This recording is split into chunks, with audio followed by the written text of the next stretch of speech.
Ang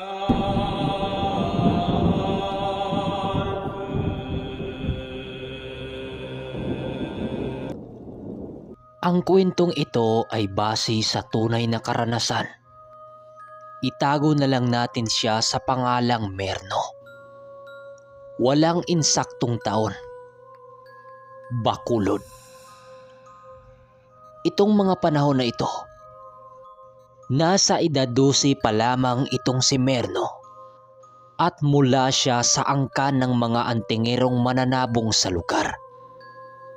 Oo, tama ang narinig nyo. Angkan sila ng mga antingero. Ginagamit ang kakayanan sa mga sugal at tagisan ng mga karga. Anak siya ng kilalang antingerong si Kamlon at ang lolo naman niya ay ang kilalang sinuli ng Bakulod.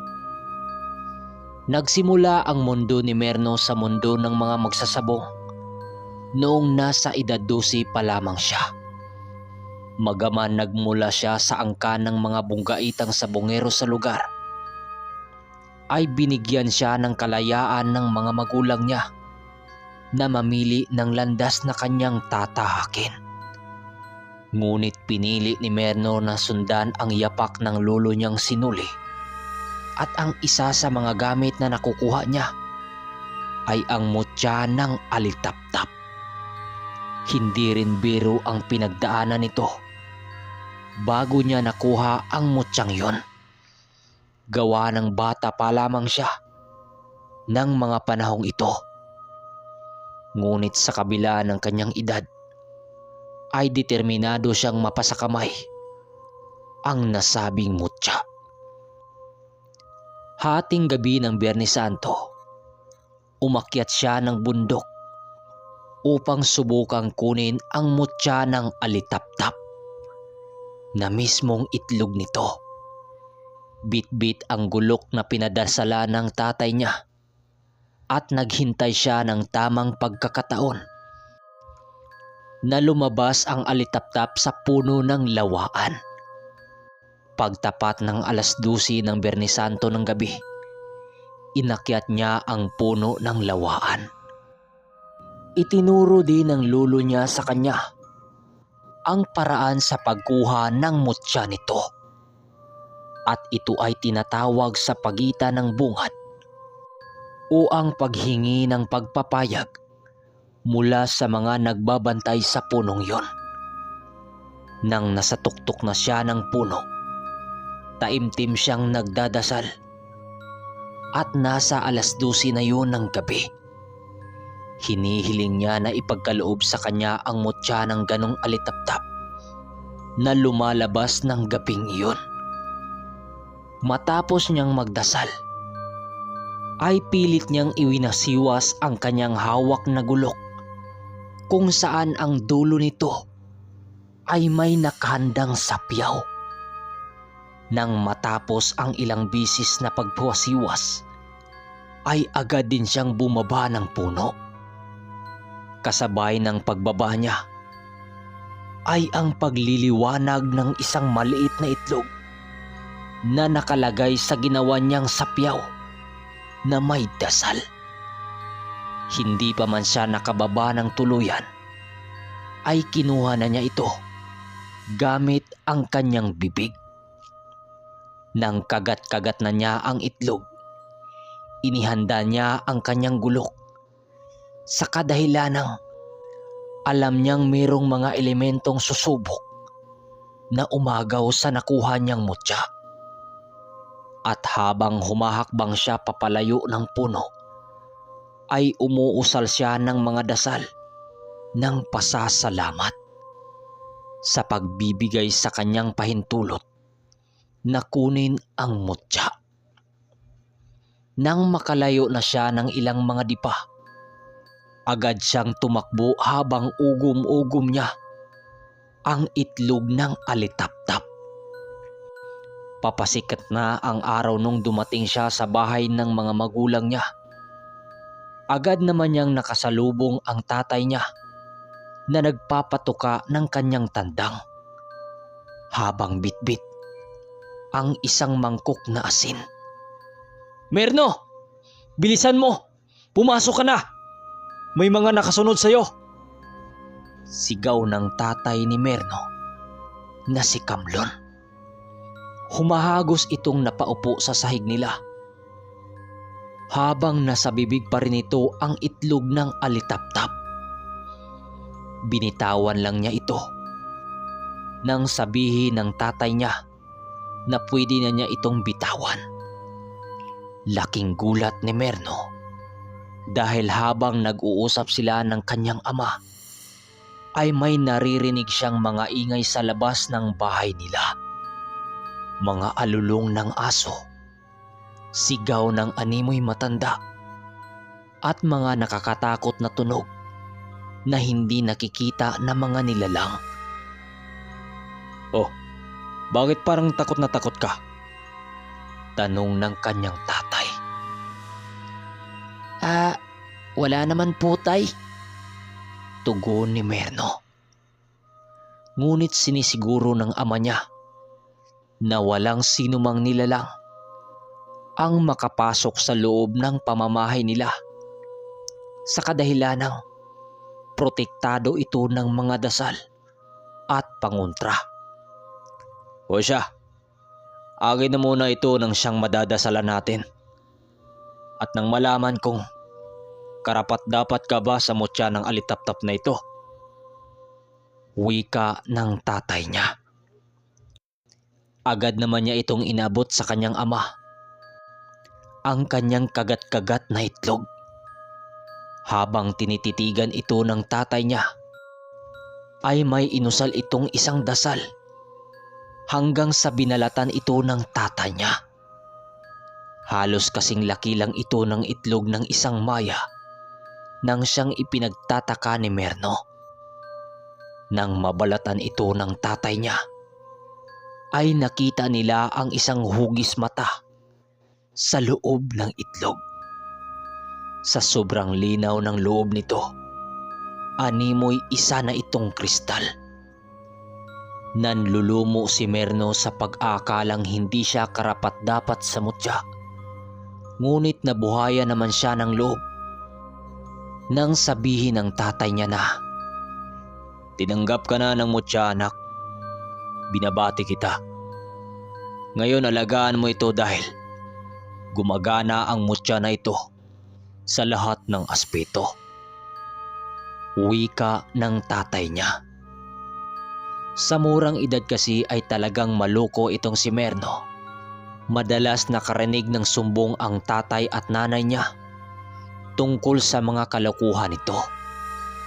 Isa nga sa mga kalokohang ginawa nito ay ang pinagdugtong niya ang tali ng mga manok ng kapitbahay nila. Ang dahilan niya kung bakit ginawa niya ang bagay na yon ay hinayaan ng mga kapitbahay nila ang mga aso nitong habulin ang mga alaga nilang kambing at pinatay pa. Hindi naman masisisi ng tatay niya itong si Merno noong mga panahong yon. Gawa ng may dahilan din naman ang bata. Sa paglipas ng panahon, pagtungtong ni Merno sa edad na 16, ay mas naging mahusay siya sa lihim na karunungan. Natuto na din siya ng iba't ibang mga dasal pangkumbate at minsan na din niya itong nasubukan sa mga pasugalan. Isang araw noon nadapo sila ng tatay niya sa pasabong at may nakalaban silang mga antingerong mananabong na dumayo sa sabungan na yon. Grabe yung bakbakan ng araw na yon dahil kadalasan sa mga naglalaban may mga kargang taglay. "Tay, may pag-asa bang manalo itong tandang na hawak natin? Malayo ang mga itsura nito kumpara sa mga kalabang nating dayo eh," tanong ni Merno.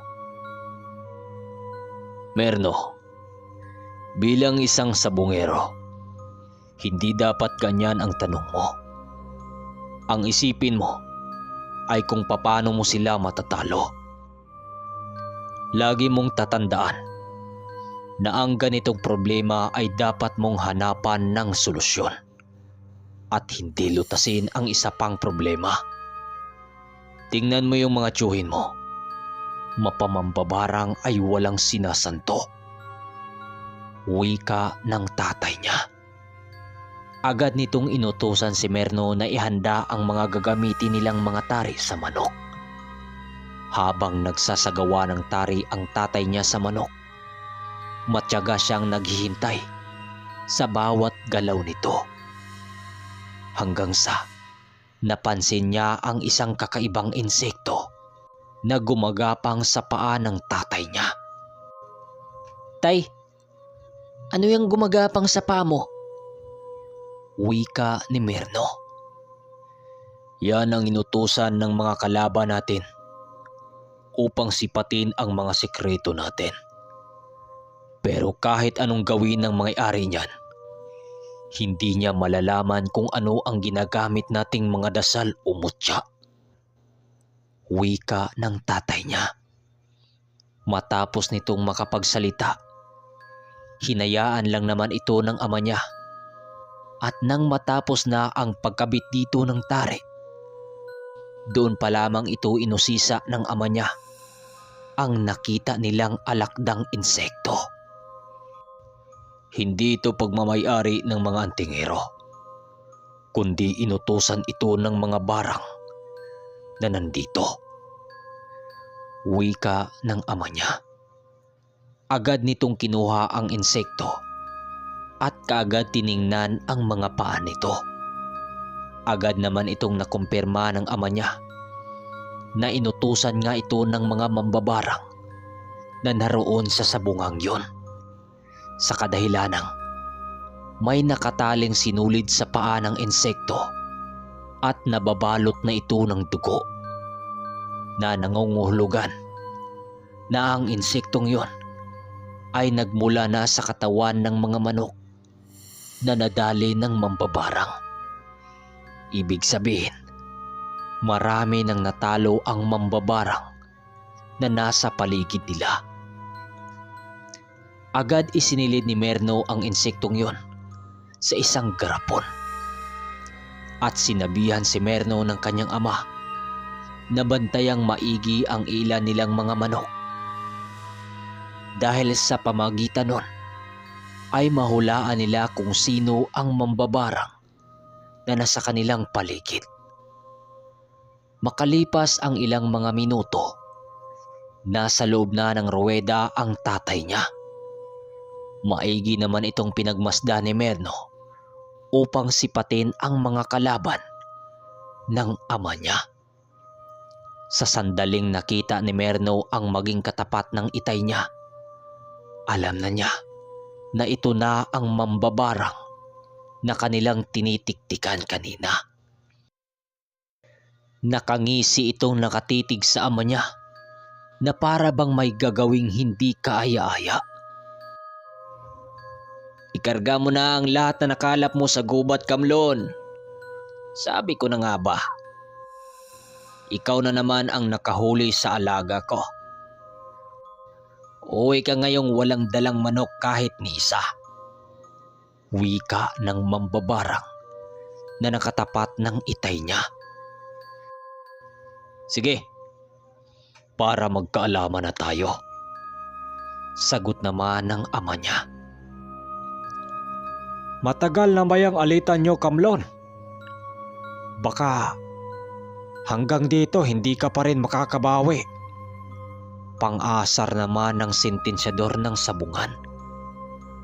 Maya-maya pa ay sabay ngang binitawan ang mga manok sa lupa. Sa unang pagsanggaan pa lamang ng mga tandang, alam ni Mernong tagilid na ang kanilang pambato. Tila ba nanghihina ang kanilang alaga na animoy wala sa kondisyon ang pangangatawan nito nang siyang ipinagtataka nilang mag-ama. Dahil nung hindi pa nila ito isinabak sa labanan, ang lakas ng pangangatawa ng alaga nila. Pero nung nakatapak na ito ng ruweda, ay biglang nag-iba ang ihip ng hangin. na puno ng kaba itong si Merno at sa takot na baka nakontra na ito ng kanilang nakalaban. Nang halos mapaluhod na ang kanilang pambato, halos hindi na mapigilan ni Merno ang kanyang sarili dahil alam nilang mag-ama na sa oras na matalo sila ng kanilang kalaban ay hindi na rin nila mapipigilan ang pambabarang nito sa kanila. Ang sabi ni Merno sa kanyang isipan, wala na. Tuluyan na silang mapapangimbabawan ng kanilang kalaban. Hanggang sa napag-isip-isip niyang magpakawala ng mga usal sa hangin. Habang bitbit niya ang mutya ng alitaptap, nag-usal siya ng 7 dasal at pinakawalan sa hangin. Nang ginawa ito ni Merno, bigla na lang bumagsak ang kalabang manok ng kalaban habang kasalukuyan itong inatake ang kanilang pambato. Dahil sa ginawa ni Merno, hindi naramdaman ng kalaban ang bagong espiritu ng hangin na bumangga sa kanilang pambato. Pagkalas ng mga salamangka ng mambabarang ay ang pagkamatay ng pambato nitong manok. Nang masilayan ito ni Merno, naghalo ang gulat at takot sa kanyang sarili kung maging masaya ba siya sa kanyang ginawa o matakot dahil maaring malaman ng kanilang kalaban ang bago nilang abilidad.